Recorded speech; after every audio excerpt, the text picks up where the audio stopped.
Hey guys, so today I'm going to show you how to make these really cute light up Halloween themed ears. These are a little bit different than anything I've done on my channel so far. So for these, the trim is actually going to light up, and shout out to my husband for suggesting something like this.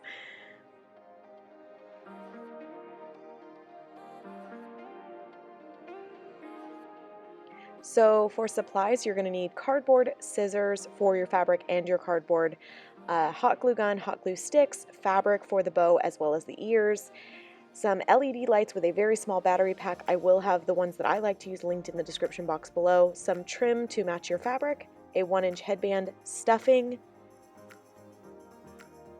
my ear templates as well as my ear spacing template, which I will again have linked in the description box below, and some sort of marker to mark your fabric. So start out by spreading your fabric out and take the ear cutting line template. You're going to want to lay your fabric down with the wrong side up, and then go ahead and trace the ear template where you would like on the fabric. Make sure that you are taking into account what you want to show up on the ear. So I picked spots that said like Happy Halloween, making sure that I got the pumpkin in it, and the trick or treat phrasing and things like that. So yeah, just make sure that whatever you want to appear on the ear is in the center of the template, and make sure that your template is the right side up. Then go ahead and cut these out. If you'll notice, I am doing my no-sew method that I've done on my channel before. I do prefer to leave the bottom of the ear actually perfectly flat instead of using the curve. I'm using one of my old ear templates. My new ear template linked in the description box does not have the curve on this template. So go ahead and cut out 4 of those, and then you're going to move on to cardboard. You will also need 4 cardboard pieces. Go ahead and use the foam and batting template for the cardboard. Again, you're going to need 4 of these, and then go ahead and cut them out using scissors or an X-Acto knife. I prefer scissors. And then I just use like old Amazon boxes laying around my house.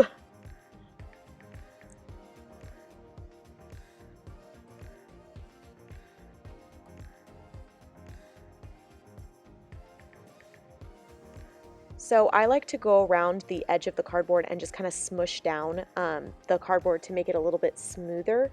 You don't have to do this. I just think it makes the ear a little bit easier to cover with fabric. So go ahead and start off by putting a little bit of glue on the top of the cardboard, and then you're going to fold over the fabric and press it down into the hot glue. You're going to repeat this around the sides of the ears, but make sure that you work small sections at a time, because the hot glue will dry, and then obviously you have to like put more glue down. And then I work from side to side on the ear, so like I'll do a little bit on the left side and then I'll switch to the right side just to make sure that it's all staying even on the fabric. And then leave the bottom part open so that you can take your stuffing and make your ear nice and fluffy. You don't have to stuff your ear. I just prefer the ears to be a little bit fluffed up. I do have a flat ear tutorial where I do a very similar method. I basically just don't stuff them. I will have that linked in the description box below if you're interested. So this is a half of one ear. So then you're going to go ahead and apply some hot glue to the bottom of the ear and fold over your fabric to close it up to make sure none of that stuffing is coming out. And we're a quarter of the way done. So then obviously you're going to want to repeat these steps 3 more times, and then you'll have all the pieces of the ears that you need. So I just went through and made sure all my fabric was laying flat, and now we're going to start on the lights. So this is the small battery pack LEDs that I like to use. Again, I will have these linked in the description box below for you. And you're going to start off by just taking that first light and gluing it down onto the very edge of the ear. You want to make sure that the light is not going to be behind the ear, so make sure that it's like poking out a little bit so that you can see it once you glue the 2 sides of the ears together. I hope that I'm making sense. I will show you all of these steps, so if you're kind of confused by my wording, just keep watching. I did turn on the lights to make sure that you guys could see exactly what I was doing, but again, just glue onto the edge. Something I will highly suggest to you is count how many lights your strand has. So mine has 20, so I ended up putting 8 on each side. That's a lie. I actually ended up putting 9 on one side and 8 on the other side because I can't count, but I wanted to put 8 on each side.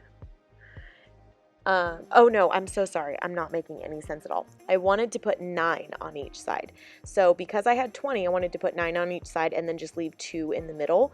But in my head, I was like, oh, 8 on each side. That's 2 left over. because I'm so good at math. So for this part where I'm pointing, I didn't actually glue any lights there because I knew that the bow was going to cover that part up. So I was like, what's the point in wasting the few lights that I have if they were going to be behind a bow? So I just left that part blank. But if you're not going to do a bow, if you're going to do like something else in the center, then I would cover from end to end on the ear. So I did discover that it was much easier to take the little bulbs and like twist the wire. They glued down a little bit easier when you do it that way. I'm going to show you again in a second here, but just take each bulb and you're going to kind of twist the wire so that it sits flatter on the ear, just like this. And then when I glued these down, I worked from side to side. So I would glue one bulb down on the left side and then switch to the right side and glue another bulb down. The reason I did that is because I wanted to try to keep the spacing as equal as I could. And I was a little bit scared that if I worked from one side to the other, that I would end up leaving like a really awkward gap somewhere or have lights too close.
You don't want to use too much hot glue because it will ooze out. If that does happen, the easiest thing to do is just to apply some trim onto the bottom of the ear to cover it up. But if you don't want trim on the bottom, just be careful not to use an exuberant amount of glue, but you also want enough to make sure that it's adhered really well. So now I'm moving on to the second ear, just using that template again to make sure I've got good spacing. I do like my ears to generally be about 2.5 inches apart, if that helps. And again, applying a pretty good amount of hot glue and then firmly holding it down to the headband. So I had planned on using this little Dollar Tree witch's hat. It comes in a pack of 3 and you can just remove this little skewer. And I thought that this would look really cute and perfectly cover up the light switch. The only reason I decided not to do that was because I had left that gap on the ear where I was like, oh, the bow will cover it up. So I did end up deciding to do a bow. I had this really cute orange fabric with black stars, and I thought that it just matched really well and looked really cute. So I'm going ahead and using my cheater hemming method, which is to, instead of sewing a hemline, I'm using my hot glue gun and just working little sections at a time and folding the fabric over to make sure that it doesn't fray. And I just do this all along the perimeter of the bow. Oh, by the way, my bow squares, I prefer them to be anywhere from 6 by 6 to 7 by 7, or sorry, I'm so sorry, 7 by 5. I like to do, my favorite size bow is 5 inches by 7 inches, but I also sometimes do my bows about 6 inches by 6 inches, if that helps. So once I have it all hemmed, I'm just applying a little dot of hot glue in the middle and folding the fabric over to the middle of the bow. And then I'm leaving the sides open because that is how I'm going to hide my light switch. Then I take a small strip of the exact same fabric and wrap it around the center of the bow to give it its nice pretty bow shape, and just hot gluing it down and then snipping off the excess. And this is what the bow looked like when I was all done. So now I'm going to obviously apply this to the center of the headband. This is where I had to figure out how to hide the light switch. So what I decided to do was to fold up the wiring and glue that down to the headband, and then glue the bow on top of the wires. The actual light switch pack itself I inserted into the bottom opening of the bow, and then I did hot glue just a dot to close up the fabric a tiny bit, just to make sure that the light switch pack is firmly inside. You can still remove the light switch pack to change the batteries as needed, but I did want to make sure that if you're moving your head around, it doesn't fall out. Then I am folding up the wiring, and I'm making sure that the bow will indeed cover that up. And I'm applying a little bit of hot glue to secure the wires down. Make sure you don't burn yourself on this part. And then I'm applying again a little bit of hot glue to the bow to cover up those wires. And using my little hot glue poking tool, because even I burn myself with hot glue sometimes.